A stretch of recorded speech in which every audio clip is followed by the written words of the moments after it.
All right, guys, welcome back to the show. Today we have a very special guest. We have Oliver with Elixir Distillers, and he's going to tell us all about what the heck they're doing over there. But also, we're going to talk a little bit about his personal background. I don't know if he knows this yet, but we're going to talk a little bit about his personal background and also just everything whiskey with an E and without an E. So, without further ado, here's Oliver. Thank you so much for hanging out with me. We're having to record this on a Saturday because of the time zone differences. So, I really appreciate you hanging out with me, and I feel like we're going to have a lot of fun. So, my first question for you that I always ask everybody is what kind, I hate to say it like this, what was the catalyst that got you into whiskey?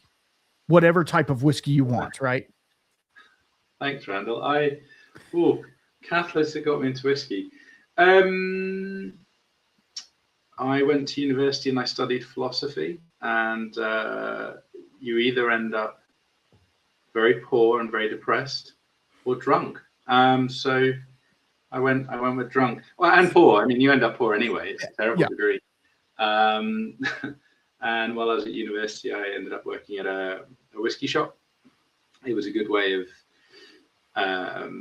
bringing money in while getting to drink whiskey for free.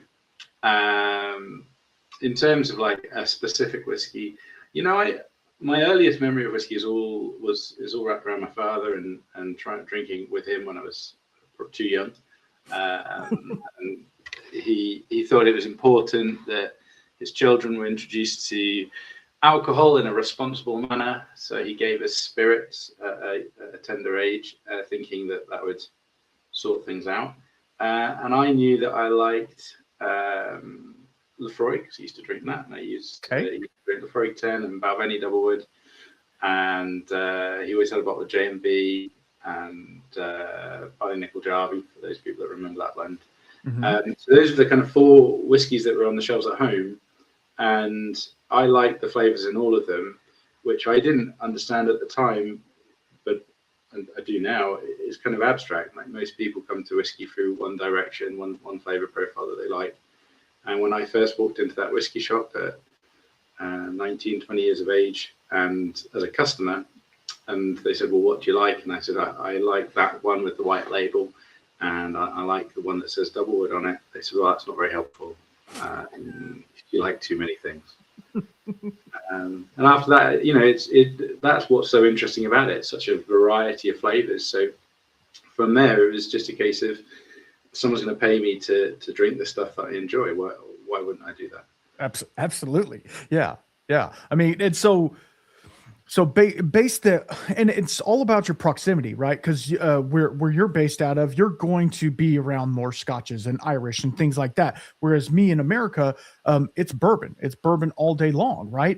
Very few people here. There are some drink Scotches, or if they do drink Scotch, it's Johnny Walker or something like that. It's nothing too crazy. The first time I had Lefroy, I was like, I've never even heard of this. What is going on? So like, it's funny how just the difference of location makes that your entrance into whiskey a little bit different. You grew up with Lefroy, and the first time I had it, I had no idea what I was doing. And I'm sure if I set a bourbon in front of you, you'd be like, what the heck is this? So, that's the cool thing about the whiskey journey that we're on, right? But now, and I'm sure you're the same way, I love all whiskey. I love world whiskey. I love everything about the process and all of the things that go in it. And obviously you do too, working for Elixir. This is kind of a thing that y'all do, right? And so then it opens you up to other spirits, and it opens you up to just understanding alcohol in itself, and like you were saying, responsibly as well. And that's one of the big components on this show that we'd like to say is, everybody, let's have a dram, it's fine, but also doing that very responsibly, because it is something that could get away from you really fast. Yeah, and often does. Sometimes for fun, and sometimes it's not so fun. I completely agree with you. My personal experience is I started with Scotch whiskey and rum because that's what my father drank. And right. As you say, being in the UK, Scotch rules because it's home, right? Right. We had bourbon at home. We had American whiskey at home. Jack Daniel's not as a bourbon, but as an American whiskey, has quite literally conquered the world. So you do, as a child, you see that's a big brand name. But in terms of the variety of American whiskey and bourbon, even specifically, yeah, we didn't have that. It was a big deal. There was a small shop while I was at uni. There was a small shop further out of town, and they had bottles of Pappy, and they had, Weller and things like that. And as whiskey enthusiasts, that was where we went. So we worked in a shop where we stocked probably circa 300 different whiskies, and yet we were shopping about half an hour outside of town at a shop because the guy happened to be obsessed with bourbon. So you could buy these lesser known things. But absolutely, as a kid, no, we didn't have any of that. It was just Scotch. That's really cool to see. Like you kind of seek those things out because they're obscure and you're not going to find them very often. Whereas now it's the other way for me, right? Like I'm trying to find those older age stated scotches and those single casks and all of the really cool things that and we're going to get into the actual meat and taters of this here in a minute. But and that's what's so cool about that journey. It's just you start with the basics and you start with the ones that will get the job done, I guess you could say, and then you end up going, hey, there's got to be more to this. So how did your whiskey journey kind of evolve from that? You're working in the shop. Obviously, you're seeing a bunch of different whiskeys, different age statements and different cask types and stuff like that. How did it progress from there? Well, I guess the big thing in terms of progression you have to remember is it was 2004 when I started. So we've got this idea that like single malt Scotch has been massive for decades and decades and decades. The reality is Scotch whiskey was on its knees through the 90s. And single malt really, it made up less than 1% of the entire market for sales, right? So all these distilleries that you now see on the shelf, all the brands, all the new releases, that wasn't a thing. It just didn't happen. We had independent bottlers. We used to stock a lot of Douglas Fine, Duncan Taylor, a few others, but and so you had access to that kind of thing. But even there, it wasn't like today where there's a new cask every week. Right. You'd have outruns that would be with you half a year. So working the shop, I was very lucky. We used to get samples a lot. We used to get sent a lot of sample stock of different distilleries, small distilleries or lost distilleries. So my introduction was stuff like we'd get sent 12, 20 sales samples of Port Ellen and Brora to pour to customers to try and sell it. Because 2004, 2005, believe it or not, you couldn't sell Port Ellen for £100. You couldn't give it away. Whereas, even with world whiskey, you're like right at the start of Japanese single malt coming into the UK in a big way. We used to have Yamazaki 18 on the shelf. It was about 60 quid. Yamazaki 12 or 30. You couldn't sell them because nobody wanted Japanese stuff. Like that's weird.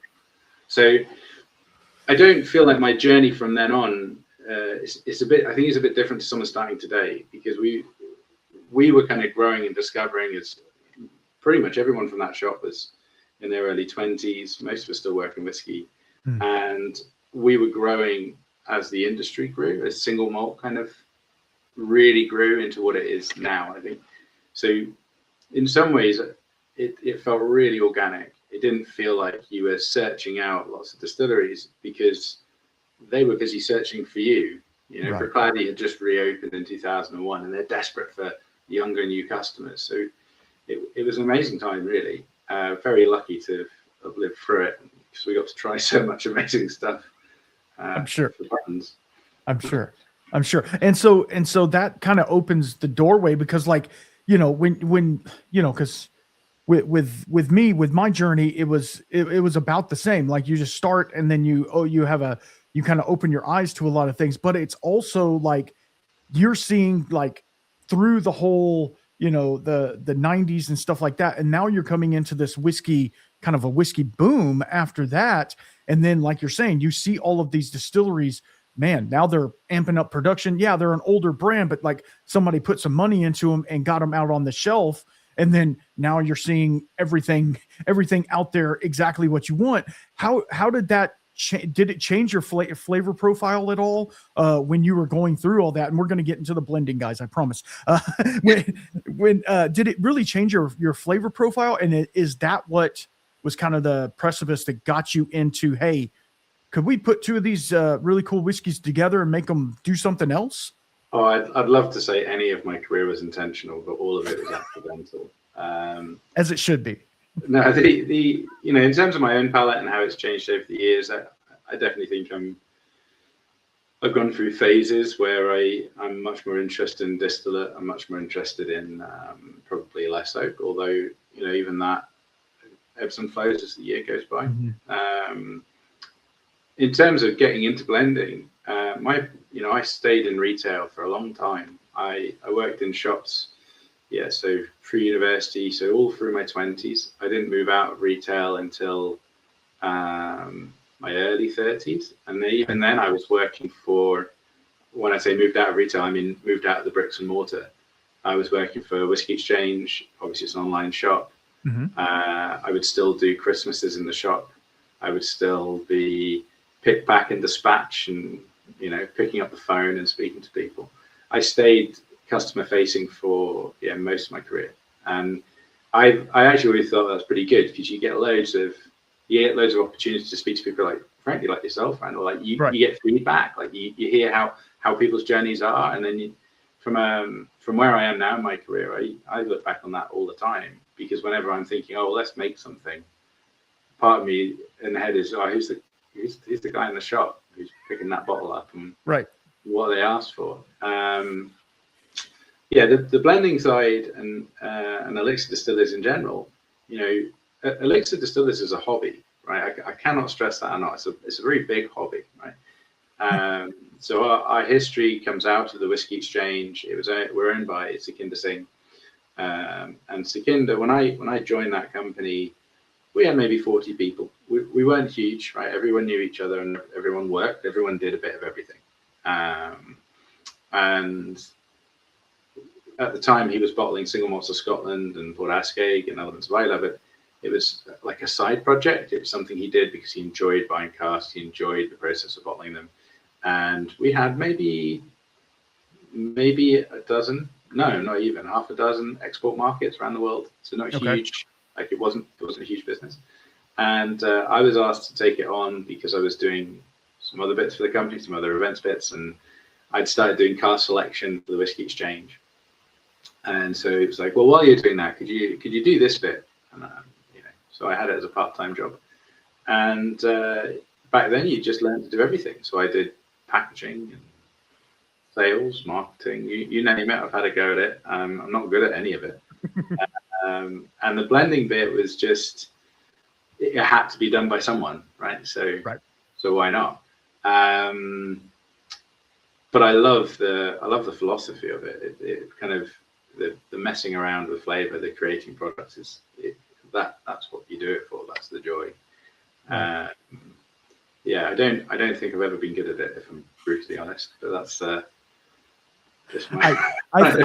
I think that all of the bottlings would beg to differ, but at the same time, being humble about it it just shows that, hey, I'm not the best at this. I mean, and there's always going to be somebody better than you, right? Somebody that maybe tastes your product and they're like, I would have done this to it or something like that. But at the end of the day, when you're blending, and I've talked to many blenders on this show, when you're blending, you're just trying to hit a profile, right? You're trying to be like, okay, we want it to be a little smoky. We want it to have some sweet on the back end, and then a little bit of a sherry presence or whatever, right? And you're just trying to get it out the door, because you can sit there and tinker with it until you're blue in the face and you're going to destroy the entire blend. So it's like, you get to a point where we're like, okay, what are we trying to get? And what is the easiest way for us to get there? And then you just kind of work through the process by then. So through blending, was that give you the ability to get more casks from other places, or did it make the market for you guys a little bit easier to get out there? So, because as a business, we've been operating since around 2001 in terms of the kind of independent bottling space. we've always had good access to stock, right? We've gone through periods where, a bit like now, there's a lot of casks available, right? So right. if you've lived through it before, what you do now is you put your hand in your pocket and you buy as much as possible, because in 5 years' time, there won't be anything, right? So and that's just the ebb and flow of Scotch whisky. It's an odd industry. It's the only one that I know of that all your competitors trade with each other out of necessity. So everyone's very pally. But I guess in the end, what that means is you're forever kind of going through peaks and troughs of choice. The blending side of our business, we do blended malt elements of Islay. We even wrap it. So all the single malt production we do, it also sits under blending, because you're still putting together different casks and things. Right. The big change for us, more than creating elements of Islay or moving into other blends, was the purchase of Tormore in 2022. One, it's a lot more work, and two, you're suddenly, you're a distiller, so we're now doing swaps. You're swapping new make with other companies, so it didn't increase anything particularly, but it probably structured us a little bit better in terms of buying and bringing stock in. And it focuses you, because we know what we have to make, right? We have to make a lot of Tormore. Yeah, exactly. So you bought this, not you, but the company bought this distillery. Was it a functioning distillery, or? Yeah, so Tormore was opened in 1959. It was owned by an American company, and it has operated since 1959 pretty much constantly. It's had some downtime in terms of refurbishments and things, but it's never stopped production for any other reason. Until 2022, so from 2005 to 2022, it was owned by Shivers Brothers. Okay. So it was a big proponent in Valentine's and those kind of things. And we purchased it after selling the retail company. So we sold the Whisky Exchange, and we bought Tormore. And we bought it mainly because we wanted to have a Speyside malt, a Speyside base. Right. We're also, we're still building. We've been building a distillery on Islay since 2014. We went very slowly. We'll get into that in a minute. And so the thought process was, wouldn't it be nice to have an Islay malt and a Speyside malt? And Tormore, for those that have never seen it, it's worth a Google. It's a mad building. It is the most beautiful distillery in Scotland. I don't say that lightly. I'm not saying it flippantly. Just guarantee we'll look at the building and go, right, okay, I understand now. It's a statement. We are a giant white building on the side of a hill in the middle of nowhere, with a green copper roof, and a clock that plays a different Scottish tune every 15 minutes. That's got to be annoying. Well, you get used to it. It goes off after 5 p.m. So it's a pretty special place, and it's nice to be able to be part of the history. So we're kind of bringing it back to life. Although it's always been operating, it's largely gone into blends. It's had single malt releases over its life, right? But always kind of played second fiddle. So we're really enjoying putting it first, and being able to celebrate the kind of community here and the people behind it. Absolutely. And one of the things that I've noticed, because I know there's a couple of other independent bottlers that are doing this, they're taking what would normally be a blend, the single malt component in a blend, right? And they're releasing it as a single cask or something like that. And that to me has always really intrigued me, because you don't normally see that type of whiskey just as itself, and it's really cool. And a lot of times they're really excellent whiskey. And it's kind of a shame that it's going into a blend. Not that there's anything wrong with the blend, but it's like you could easily just sell this as a product, as a single malt, but yet it goes into the blend. So it's really cool to see that you guys are trying to revamp it. And are you releasing single casks of it just as it is? So we released a few last year as we call it our pre-release. So it was just kind of a look into what we were doing, and then we'll be releasing Tormore 12-year-old this year. Oh wow!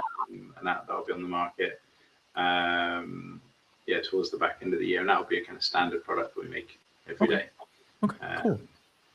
So when you guys purchased the distillery, obviously they were sitting on stock of casks, right? You had quite a few casks to play with. How did that? I mean, I know you were messing with the new make as well and trading new make with other people. How did that open up your kind of your portfolio and your profile to use it as a, like you were saying, as a blending component with some of the other whiskeys that you had? Did it kind of change it in, obviously it changed it in the direction you wanted because you wouldn't have bought the distillery, but like how did that change the game a little bit is what I'm trying to say. I guess in first and foremost, for most of our stock of Tullamore, we see it as single malt. We see it as going into the single malt brand of Tullamore Distillery. We do use Tullamore in blends, and it's a great component because it's very light, very very fruity. It's really tastes like pears and peaches. Oh wow! It's quite a versatile malt, quite easy to use. The only thing I guess that's really changed for us is volume. So we have a lot of volume. It's a big distillery. We produce 3.2 million liters of alcohol here. Oh, I'd say that's pretty big. So we're not the largest in Speyside by a stretch, but we're not the smallest. I mean, to put that in context, if you think somewhere like Arran is doing 750,000, so it's a big site. So we've always got stock. I mean, that's the big thing we've got. Yeah, and one thing that I wanted to talk about, because we see it over here, and if I'm too much off topic, reel me back in. But like over here in the States, we have been noticing that a lot of distilleries are not shutting down, but they're shutting down production, right, for a certain amount of time, for 6 months, for 8 months, to recoup, revamp, do all the things. But in Scotland, that was normal practice, right? You had distilling seasons, and you would distill a certain time of the year, and then you would let it sit for the other. And I understand with industrialization and the whiskey boom, you had to go back to that. But wasn't that just common practice in the day and that's why when we did the bottled and bond act here in America, it had distilling seasons, it's, I don't know if you can even talk on that, but yeah. Well, I live in Speyside. I sit next to Tullamore Distillery, and it is January and it is cold, right? It's snowing and icy and getting to a balmy -2 on a happy day, and sometimes -20. And the truth is, whiskey is a winter sport. We make it in the winter, and there's a couple of reasons behind that. As you say, today everyone makes it all year round, but traditionally you'd make it in the winter. In Speyside, that tradition comes down to two things. One, it is more efficient to make whiskey in the winter because all you're ever doing with whiskey is you're heating liquid up and cooling it back down. So if your ward through outside is really cold, like ours is right now, all of your cooling is a lot more efficient. Everything runs better. So, and your spirit tastes better. Genuinely does taste better in the winter. Everything's running. Everything is easier to run. Now, the other reason they used to run spirit in the winter, traditionally in Speyside, is to do with tax. So prior to the changes in tax in the 1820s, most whiskey made in Scotland was illicit. There's a fantastic article or a letter from a local laird up here asking his estate manager, could you send me a list of all of the people involved in illicit distilling locally? And he wrote back, goes, it would be shorter for me to send you a list of all the people that aren't. And so that gives you kind of an insight to how it was in Speyside. Hundreds and hundreds and hundreds of people making illicit whiskey. And the reason they did it in the winter was that you could grow your barley in the summer, you grow your grain in the summer, you harvest it, and as you go into winter, two things happen. One, you need to keep it for longer, right? So we can turn it into whiskey, we can still trade whiskey. Two, it snows, and we're in the middle of a set of mountains around us. And basically, way back when in the early 19th century, you wouldn't have been able to get to Speyside. So it meant that it was a lot safer to distill in the winter because the tax man can't come here. Right. So that's kind of the traditional relationship. I mean, that's not been the case in Scotland, obviously, for a long time. We still have summer shutdowns. We still shut down during the summer, largely in Speyside. That's to do with water. We just don't have enough water during the summer. Climate change is a thing. We see it every year here. We're seeing it really affect our environment around us. So our silent seasons in the summer are getting longer just because you don't have the liquid to run the sides. Right. And have you thought about doing any sort of and you might be any like rainwater collection or anything like that? So rainwater harvesting is a growing thing in the UK. I mean, it's not, believe it or not, it rains a lot here, but probably not enough to provide all the distilleries. Got it. Speyside's a funny place because although it's incredibly wet, it's known as the Dust Bowl. Basically, we have the fastest running river in the whole of the UK, the Spey, and that drives water out. So if you imagine every rainfall, it just comes straight off the hills, straight into the Spey and out to sea. Yeah. So we actually rely on cold winters. This is a good winter for us. We've had ice and snow on the ground now. We're into week 3. And from a distilling point of view, we're all happy because what we really want is we want this to sit. We want snow on the top of Ben Rinnes, ideally on the 1st of May. If we've got snow on the top of Ben Rinnes on the 1st of May, it's going to be a good year because that means you've got slow snow melt. It's disappearing into the ground very slowly. Our rivers are going to stay high. Our burns are going to stay high. And we'll have good quality whiskey all year. Last year, as an example, it was bone dry in May. There was no snow on the ground, no snow on Ben Rinnes, and we all ran out of water. Well, Tormore didn't, but most distilleries did. I mean, we're very lucky with our supply, but it was definitely getting low. So are you pulling, and if I'm wrong, let me know, but are you pulling directly from the rivers, or is it a drilled well, or how is that done? So Tormore pulls directly from the burn on the hill. There's a few contributors to that, so we're very well supplied here. Some distilleries locally use they'll be drilling down and using hard water, but mostly we're on burns and rivers. So there's a lot of them. So okay. So I mean, if there's no water upstream coming down, you're not going to be able to pull any into the distillery. So at that point, and I'm guessing you have, people that monitor all that stuff, and you're able to say, okay, we have 2 more days. Let's get the distilling done or whatever. That way we can at least do that part. Because there's, working in a distillery isn't just running the still, right? There's a lot of other things that can be done. So just because you shut down the actual distillation production doesn't mean that you shut down the entire distillery. So there's a lot of other things to do. And obviously in winter, it does make it a little more precarious to get around, like you were saying, with all the snow and ice and all of the things. It's just it makes everything a little bit more difficult. But if it makes the whiskey taste better, keep doing it. I mean, maybe it's all inside, right? Distillations. You don't have that issue. Filling casks is a bit more interesting, but yeah.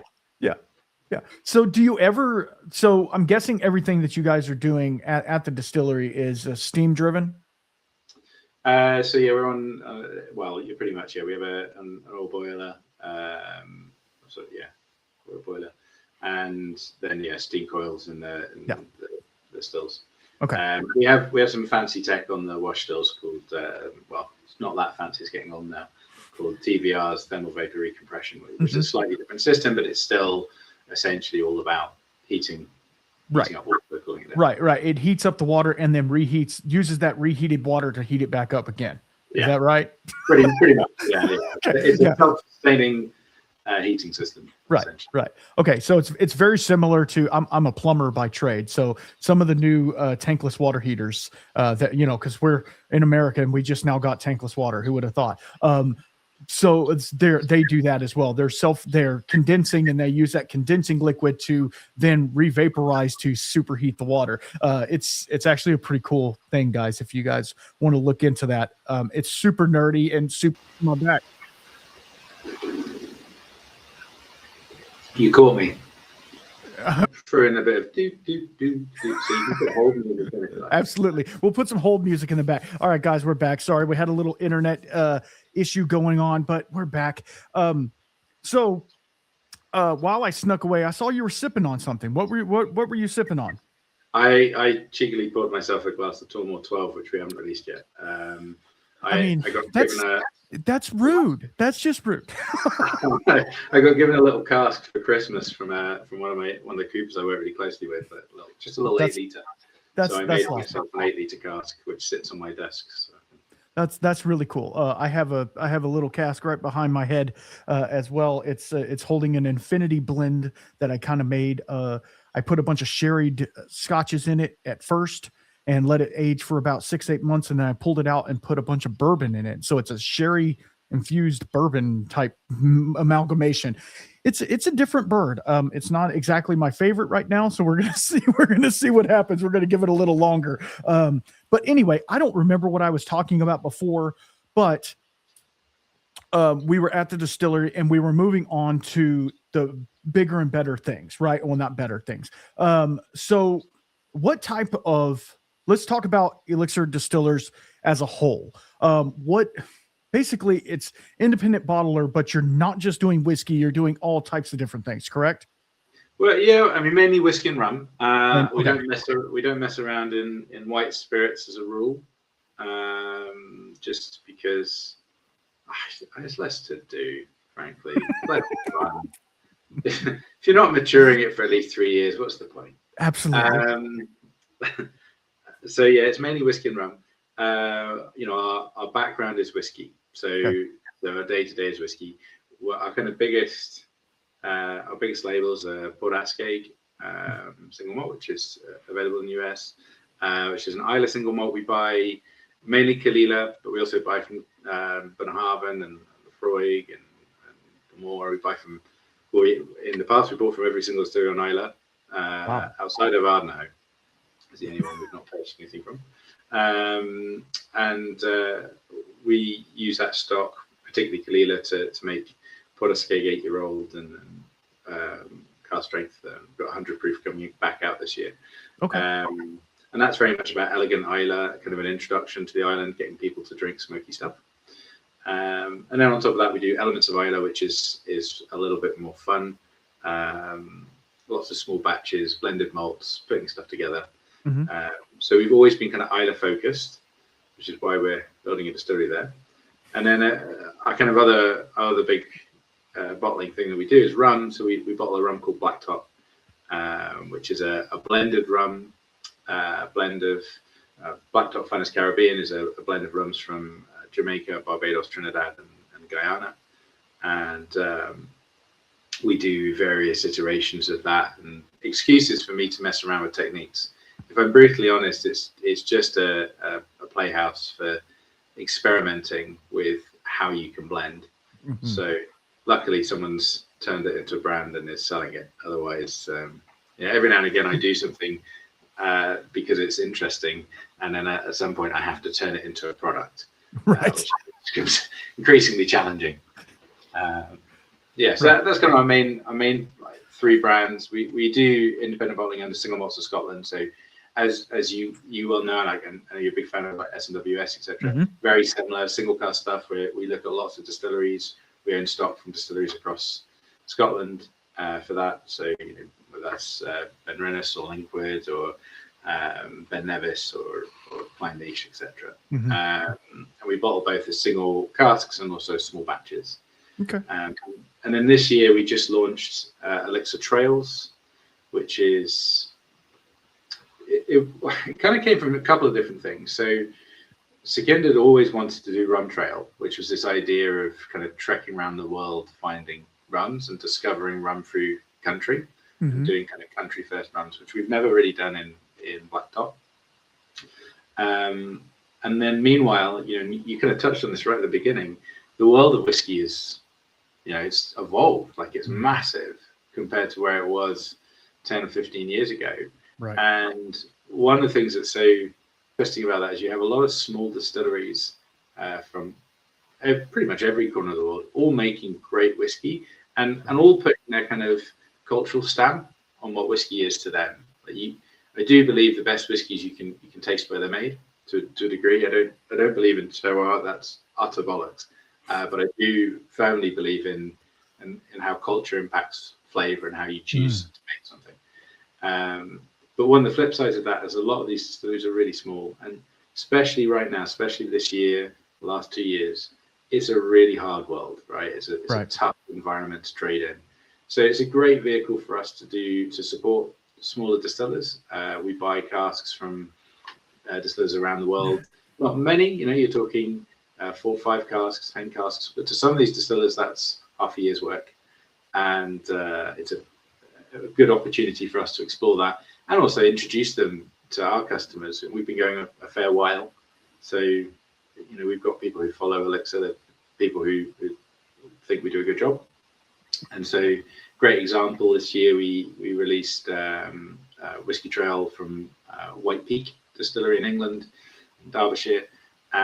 They'd never sold any whiskey in France before, so we put this small batch out in France, and now all they get is phone calls from French shops saying, "Where can I buy your whiskey?" And that's really kind of we see Elixir Trails as a vehicle to do that, to introduce people to great spirits. Right. Yeah, that's really cool, because like, I don't know how it is over there, but over here we have like the 3-tier system, and the 3-tier system basically says a distillery cannot ship directly to the home, the procurer. It has to go through a liquor store or a distributor. So if I was to call, say, a local distillery here and say, "Hey, can you ship me a bottle?" They'd be like, "No, you have to go pick it up at the liquor store," or it would have to go through a distributing partner like Big Thirst or something like that, to where they can actually ship it to you from there, Flavia or something like that. And so it makes it really difficult for us to try these small, unique areas. And that's why some of these independent bottlers, and one that's here in the US is Lost Lantern, and they're doing American whiskeys, and they're doing that exact thing. They're able to showcase a very independent, thing, and they're putting it up in front. You've never even heard of this distillery, but they're making some cool stuff here. Try it. And you're able to procure a bottle and get it shipped to your house, which is so cool. And it's really cool when you see something from outside your market, and you're like, "Oh, they're doing really cool stuff too. Next time I'm in that area, I'm going to seek them out." And I feel like that's kind of what you're saying, like with that whole market being able to try some other whiskey from other places. It just kind of opens up the whole whiskey world to people, because inevitably we're creatures of habit. We'll go to the same bottle shop and get the same bottles and do the same thing over and over again. And that's why I love independent bottlers and people trying to just say, "Hey, this is a cool whiskey that we might not have made it, but we're trying to do really cool stuff with it, or we're trying to showcase this particular brand." And I applaud all of you guys for doing that.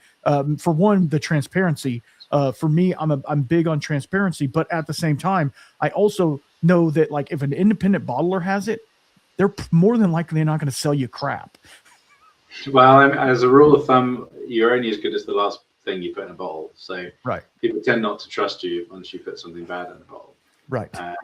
But yeah, to your point, a great example would be Westland. It's not that we don't have the same convoluted system that you have in the States. You really have made life very difficult for yourselves. Absolutely. No, we can ship around the world, and even post Brexit, Europe's still a relatively easy place to trade. However, it's more about focus. So Westland, as an example, is a fantastic American whiskey, and their focus is largely at home, as it should be, right? Building their brand in their home country. So I've got good pals at Westland, and also through Joshua and Jason at Single Cask Nation, who you know well, who introduced me to Westland in a terrible fashion many years ago. With some Tabasco cast stuff. That was oh yeah, I heard about that. But the upshot of that is we trade in markets like Japan, where they may not be, and I can buy a few casks from Westland, and it's easy for me to ship it in there, because I'm already, to your point, I'm already shipping in Port Askaig or Islands of Ireland. Yeah. So it's a great way of being able to share those kind of distilleries and their stories and talk about what they do. Yeah, Oh man, I'm not going to go on a rant. I promise. The 3-tier system in itself is so antiquated, and it's a thing that they did from prohibition. Like, good lord, like we are grown adults, and we are all just trying to do a thing. Like, why can't I get, I live in Texas. I can't get Texas whiskey unless I go to the said, bottle shop and go pick it up. I can't get Texas whiskey without going to the actual distillery and picking up a bottle. Like, to me, it's so dumb, but yet they can ship across the world, like Balcones, for instance. They can ship to Japan, but they can't ship in their own state. I mean, it is, anyway, I'm sorry, but it's one of those things where, like, it makes you like, okay, well then I'm not even going to have that. Like, there's a lot of people, and this gets totally off topic, but that's fine. I have a buddy who lives in Canada, and obviously with the tariffs and everything that's going on here, he basically said, I'm not going to drink American whiskey anymore. And I'm like, okay, that's fine. But at the same time, you're basically shutting off an entire section of whiskey. And it's kind of, it's not the whiskey producer's fault at all, So like, and I'm constantly trying to say, hey, let me send you some samples of some stuff or something, at least try it. I promise you'll like it. Like, I'm really big on American single malt, obviously being a single malt fan. And, it's really cool to see what American single malt is doing. And Miles Monroe over at Westward and Westland and all of those guys that are just doing really amazing stuff. But it's really cool to see, like, you guys are able to ship whatever, whenever, however. And over here, I can't even ship a pair of socks to somebody without somebody breaking into them. So anyway, we're not talking about that. We're moving on to other things. But it opens up a lot of avenues for you, because if you get a shoe in France, maybe you can get, I know there's a couple French whiskeys out there. Maybe you can get some French whiskey on your table and go from there. Isn't that French? Yeah. I mean, we speak to a couple. I've got a couple of friends who run distilleries in France, and the world is such now with the amount of distilleries. There's always something somewhere, and also there's always something different. There's something to learn. A lot of Whiskey Trail came out of our distillery project on Islay, Port Askaig. When we started doing that, the first thing we were doing was asking questions. Right, we were out. I literally, every market I go to, I'd spend 2-3 days visiting other distilleries and asking, how do you do this? Why do you do that? And the great thing about whiskey, like the great thing about it as an industry, is it is largely an open book. Yeah. So most people, whether it's going to places like Zuidam. I don't know if you ever tried Millstone. It's honestly, I know you're in the States, so please don't take this the wrong way. It's the best rye you'll ever try. Millstone rye, absolutely amazing. Really? It's Dutch and it's fantastic. Okay. It is milled with real Dutch windmills, which is a lovely, ridiculous story. But I was with Patrick, who owns it, and we were chatting about rye and how he makes rye. And he gave me so much advice. So when we're operating on Islay, we've got an entire setup so we can run rye. Yes. And it's all built out of these questions. And even when we come to the States, so in the UK, we import, or our sister company imports Nectars. I tend to go see them every couple of years. And I'll see Andrea, and she'll give me not quite the same insight that maybe I get in Europe, but she'll give me loads of advice. Like she's never afraid to say, well, don't Ollie, don't do that. It's stupid. Like, you're being an idiot. Like, do it this way. It'll taste better. Right. And we're really lucky because the industry is like that. And so it shaped our production. It shaped what we're going to make in the future. Well, and it's also like, I know that especially in Kentucky and stuff like that, the bourbon mash bills and all that, they're like a secret. Like Buffalo Trace has mash bill number 1. You don't know what it is, right? Like, but at the same time, most craft distilleries or most of the smaller distilleries, they're like, here, take it. I don't care. It's on the back of the label. Go try and make it. Seriously, you're not going to be able to make it because of our equipment, our, the way we do our cuts, all the things. You're not going to be able to make the same spirit because as you well know, and we could talk about this as well, each barrel, no matter where you go, each barrel is completely different. There's 25% difference in each cask, let alone the climates that you're aging in and stuff like that. I mean, if it's -2 where you're at, it's obviously you're going to get some pretty strange extractions at negative degrees. The whiskey is almost in a a semi-solid state at that point, isn't it? Well, well, no. Luckily, we're high enough in alcohol; it's always liquid. Right, right. But it basically it stops. Like most of maturation in that term is more to do with the kind of, well, interaction, extraction, and then oxidation, basically. So right. At lower temperatures, you have less interaction because the cask isn't expanding. So, your cask is breathing, for want of a better term, and each time it breathes in, it sucks in some liquid into the wood, and then that's going to come out again, right? Right. So at very cold temperatures, that slows right down. Right. So actually what we end up with is essentially a much slower maturation cycle in Scotland, much more constant. It's why, Scotch is better at making older stuff. Mm-hmm. There's a reality. We make more balanced whiskey. We just do at 12 to 18 to 25. And it's because we've got a pretty cold, pretty temperate, non-moving climate. So, Speyside, it doesn't get as cold as parts of the States, but we'll get down to -20. That's at kind of our absolute bottom. Right. But our peak is kind of in reality about 30 for maybe 3 days, and we all take all our clothes off and run outside like So, and it's this degrees C, right, not Fahrenheit. Right. So right.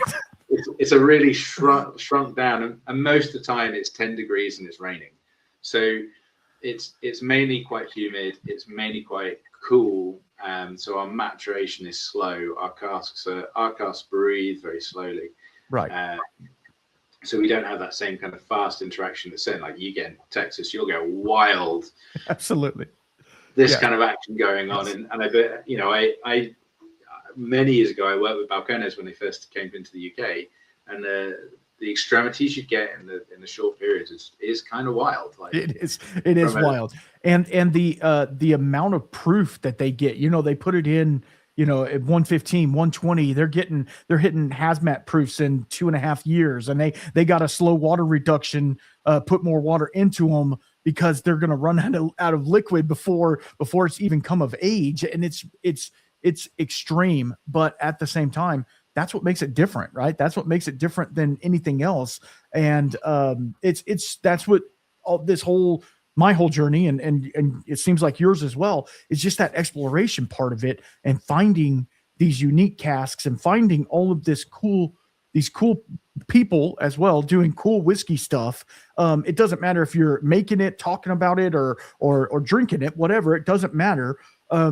It's just so cool that community type aspect where everybody wants to tell horror stories and say, man, I did this and it was horrible, or man, I did this and it was absolutely fantastic, and then you're able to say, well, I might try that, nobody ever thought to put it in a Tabasco barrel, right? So why not? Don't do that. Don't do that. Yeah, there's some things we will not be trying. Randall is not on my list.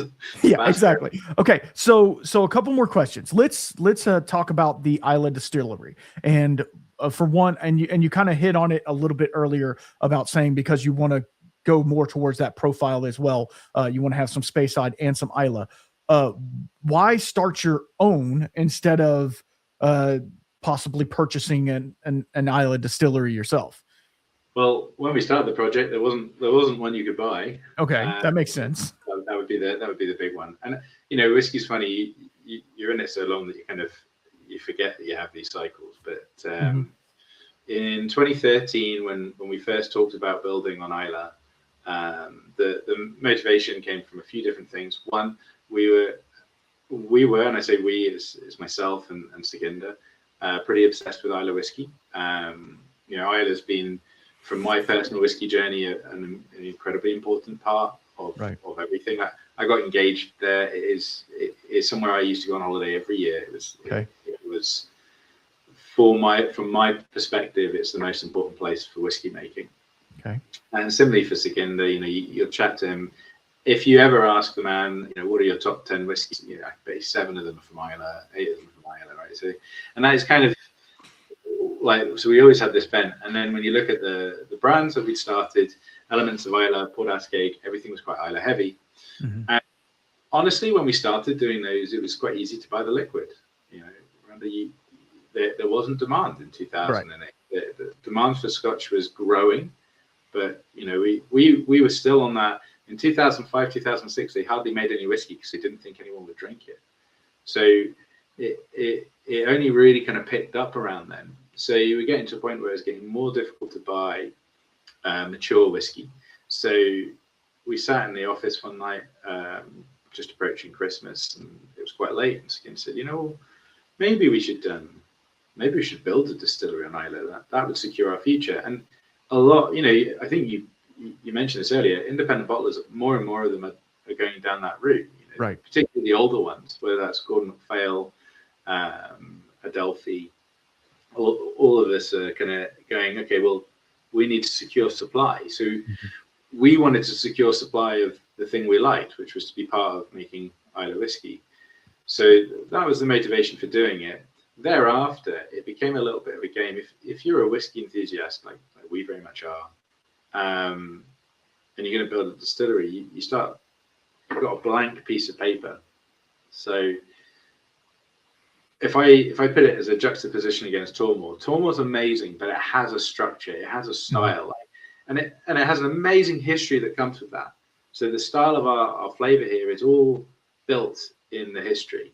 So we make a light, fruity, sweet spirit, and I have it in writing. It says Tormore's will make light, sweet, fruity whiskey. This is before it ran, mainly for the American market. It was aimed at the US because it was US owned, and they were looking at the market and they're like, sweet things, we'll make sweet things, right?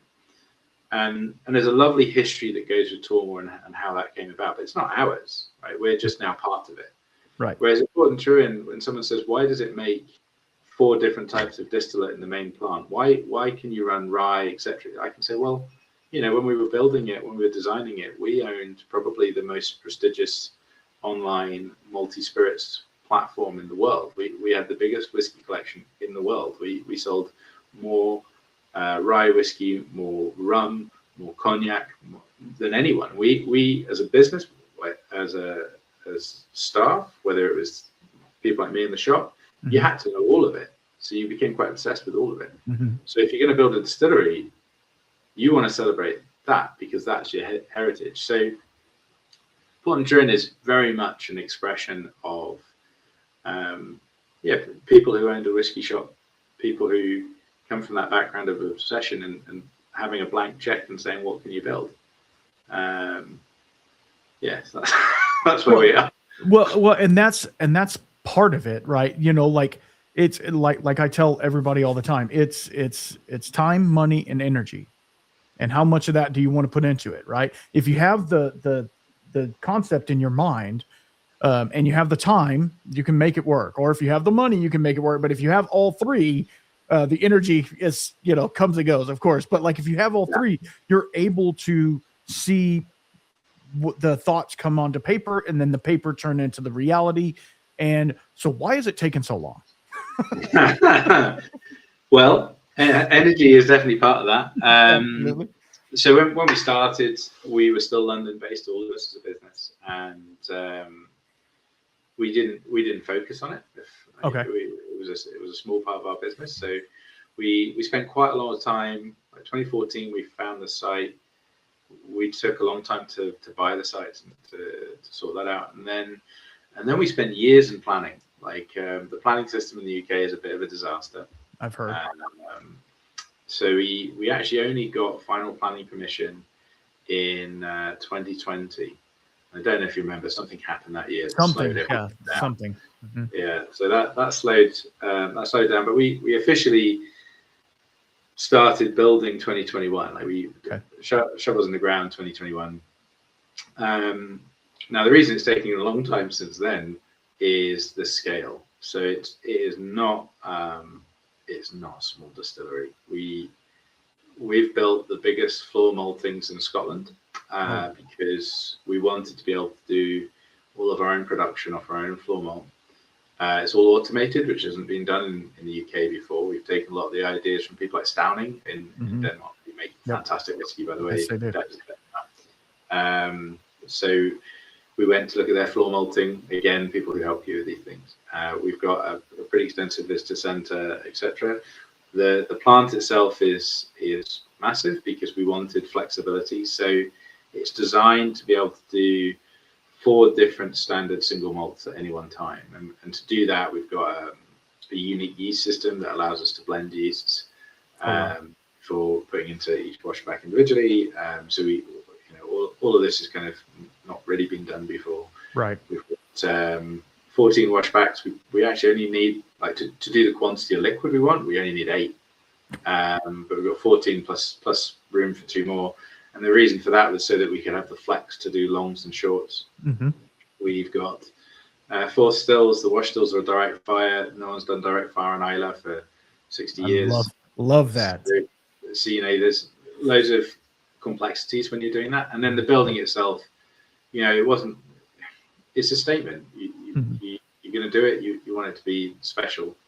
So yeah, it's a massive project, a massive building. Oh, and then we decided we'd put another distillery in it, so we could do rum and rye whiskey and stuff. So we've got a small distillery called the Alchemist Workshop in the middle of the big distillery, which is a replica of the stills but smaller. And then we added a double retort and a batch column, just so we could really get to town. Why not? Yeah, the Alchemist Workshop makes experimental distillation, takes it to a whole new level. So I say, if you've had as long as we've had to think about it, this is the kind of thing you end up with. Yeah, absolutely. You're able to do the traditional thing, but also play around with it so much. You can do peated rum, you can do all of the things. It's like and rye whiskey coming out of the UK, I've had some, very little, obviously. It is so good, and people don't really understand it was a pretty big crop over there, like it in distilling terms. Obviously everybody's like single malt, but like, I don't know, when you talk to Brendan over at Kiloween, and he's doing oats and all types of other stuff into his mashes, and he's like, well, what happened if we malted the oats? What would happen if we peated the oats? What would happen? And then you start just doing all of those, experimental things, and looking up old recipes and stuff like that. And it's really cool to see. Back in the day, they just kind of did what they wanted to do, and hopefully it turned out well. And I think we turned into like this traditional whiskey making place, and bourbon's made this way, scotch is made this way, and now it's like, hey, why can't we experiment with some different varietals of grain? Obviously it needs to be single malt, but you know what I mean? Like, why can't we instead of malting it, why can't we toast it a little bit or something like that and give you some more different complexities on it? Obviously being true to tradition, but yet also pushing the boundaries a little bit. And I feel like that's what having a distillery inside of a distillery is going to do. Yeah, I mean, look, the reason the rules in Scotch are pretty strong, right? There's not a great deal of places to play. Although if you make any other whiskey, it just becomes grain whiskey, and okay, the descriptions of it are not great. But the reason the rules are there, they're there because, all being said, you want consistent, good quality product. Single malt in the traditional style of a distillery in Scotland is a pretty good way of doing it. Like, it is guaranteed, relatively guaranteed quality. Like, there's less areas where you can screw it up. Now, that being said, 100% there's bits of history that show you there's opportunities to make more flavor or to create flavor. So what is interesting is operating in Scotland means that you have to be quite clever about how you do that. So. Mm-hmm. Yeah, absolutely. And that's what's so cool. Just playing around and doing special, distillery only type releases of like, this is some weird stuff, but it's freaking awesome. But we couldn't large scale this because it's not for the whole, the whole Scotch market, because they're not going to enjoy it. The SWA will be on our back in 5 seconds if we did that. So, it's one of those things where you're like, yeah, we want to experiment, but also, you don't only want to be true to Scotch whiskey, but you want to be true to Islay Scotch whiskey. And that's where I think it comes full circle with the whole conversation, because you want to be different, and Elixir's doing that. Like you're doing your own thing, but also staying very true to the traditions of what this whiskey or rum or whatever you're producing actually is, and showcasing it and making it the star.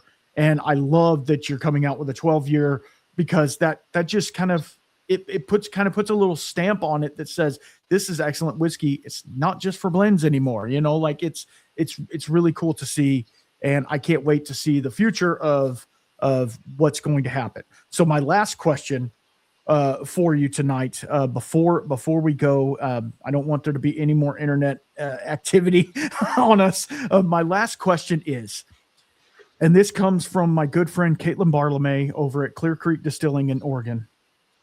She always asks me, if you were a sandwich, what type of sandwich would you be? God, gee. Not what sandwich do I want, because that's a very different question, isn't it? I mean, absolutely. I had a really good venison sandwich the other day. I'm like, no, that's probably not me. Probably, yeah, that's probably not you.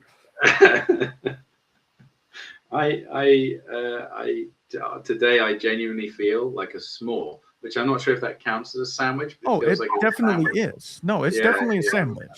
I'm brittle biscuit with some very slightly overtasted marshmallow in the middle. A lot of fluff. Yeah, full of fluff. That's why I studied philosophy. You learn all the fluff there. Absolutely. I don't know. I think the one thing that is absolutely true is I'd be an open sandwich, because I'm a bit of a mess, and that's because we're doing too many things. But I will tell you, if you've ever had one of those open sandwiches that literally you can't even put down because it's just all over the place, sometimes those are the best sandwiches, because you're like, I can't stop, because if I stop, it's going to be I'm going to have to get a fork or something with this. And that's a good one. I like that. I know that's cheeky. That's very dumb. But at the same time, it kind of, I feel, and you can tell me this as well, I feel people take whiskey way too serious. And it's a drink. It is a drink. Like it's literally, that's all it is. Have fun with it. Do what you want with it. Blend it together. Do all the things. Add water, add ice, put soda with it. I don't care. Drink whiskey, have good conversations with cool people, and go from there. It doesn't matter what you're doing, what you're making. If you're doing something cool, then that's what it's all about. It's not about what's in the whiskey glass. It's not. It is about the conversations that you have with people, and hopefully this conversation intrigues some people to go figure out, go to Scotland, and hopefully. What I would like to know is, when will the Islay Distillery, do you have a prospective opening date? To the public, I'm not entirely sure. We hope to have Spirit running this this summer, this year. Okay, this year. We'll just it'll be this year. In terms of open to the public, we hope this year. We'll just see. And then Tormore here in Speyside. We are not open to the public, sadly. We are probably the most photographed distillery in Speyside. People stop every day. Right. But I always say these on podcasts, particularly if they're particularly if they're overseas, because no one from America is going to rock up at my door. I live on site, so bang on my door. I'm in number 9. I'll happily show you around the distillery. As of yet, no one's rocked up, so I'm pretty comfortable. Right. I think you'll be okay. But also, you don't even have they don't even have like a little gift shop or anything like that. Wow. No, it was built. It was built with a village. It's a wild place because it's completely out of its time. Most distilleries built in the 60s were functional blocks, right? They're functional buildings to make spirit in. Tormore is anti-function and full of character. We have 13 houses that were built so that everyone could live on site. I mean, there used to be a shop that used to visit the village once a week. Wow. We have a village hall. We've got a curling rink, so you can do curling in front of the distillery. And, we've got gardens to walk through. So we've got all these things, but it's really it was all built for our community. It wasn't really built for anyone else. We hope one day that we can open it up and bring more people in. Right. But we're a few years away. Well, and also, it kind of takes, if you were to do that, and I'm not saying I don't want you to do that, but I feel like it kind of takes a little bit of the mystique away from it, right? Like you want it to be like, oh, is that a garden back there? Do they have a curling rink? What are they doing over here? You know, and it gives that like mystique of like, okay, I really got to check these guys out. You know, it's kind of cool. Like when you go, you know, here in the States, a lot of people like to go, you know, to old like plantations and stuff like that, and you don't dare go in the house, but like, you know, you see the cool. The yard and all the accoutrement that goes with it, like it's really cool to just sightsee around it, and as you say, that it's been well documented and well pictured, and yeah, it's really cool. Okay, Oliver, I can't thank you enough for hanging out with me today. I'm sorry we had a little bit of a mix up, but it's all good. We'll get it all straightened out. And one thing, where could they, if they wanted to purchase some of the products that you've talked about, where could they go? So both Port Askaig and Elixir Distillers, Single Malts of Scotland are available in the US. Currently import through infected beverages. So I can't remember all the states we're in. We are in Texas. Okay. I'm rubbish at this side, right? They don't have any sales. But yeah, most of your big shops that sell good quality whiskey have our stuff. Got it. Okay, cool. And website, all that stuff, I'm sure. And what I'll do, guys, is I'll have all of that in the description down below, so that he doesn't have to just rattle off everything, you know, the Instagram handles and all that stuff. Because when you run a business, obviously the marketing and stuff like that is part of it, but it's not all of it, right? We want to get good product out to people, but unfortunately, it's one of those necessary evils, so to speak. So I can't thank you enough for hanging out with me. And guys, make sure that you are following everything I'm doing. We do have a patreon.com/offtopic-whiskey. If you guys want to be a part of that, go check it out. Hang on, Oliver, I want to talk with you real fast. But y'all be good, and make sure you drink water. I know it's cold outside, but you still got to be drinking water. You can't be drinking whiskey and not water. You'll get dehydrated. Your legs will start cramping. It's a whole thing. But y'all be good. And until next time, be blessed.